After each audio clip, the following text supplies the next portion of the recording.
Second year diploma इंजिनिअरिंगला जे काही विद्यार्थी मित्र आहेत, खास त्यांच्यासाठी फर्स्ट इयरचा रिझल्ट कसा लागलाय?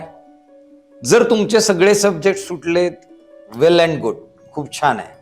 सेकंड इयरला मात्र जे काही सब्जेक्ट आहेत त्या सब्जेक्ट मधलं इंटरलिंकिंग जे आहे ते शिका.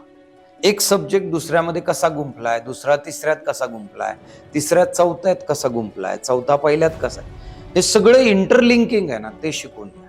ते फार महत्वाचं आहे. काय?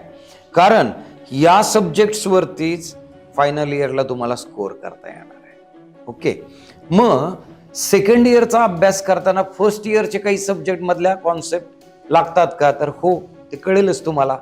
त्या सब्जेक्ट शिकताना हे फर्स्ट इयरला होतं, तसंच सेकंड इयरच्या थर्ड इयरला लागणार. ओके, हा झाला पहिला पार्ट की ज्याच्यामध्ये तुम्हाला सेकंड इयरच्या पूर्ण वर्षभरातल्या 8च्या 8 सब्जेक्टवरती पूर्ण कॉन्सन्ट्रेट करायचंय, फोकस करायचंय आणि पास होण्यासाठी नाही शिकायचं, स्कोअर करण्यासाठी शिका. स्कोअर करा आणि सेकंड इयरला स्कोअर आला ना, थर्ड इयरला ऑटोमॅटिकली तुम्ही डिस्टिंक्शनच्या वरती जा, automatically. Okay, so start learning.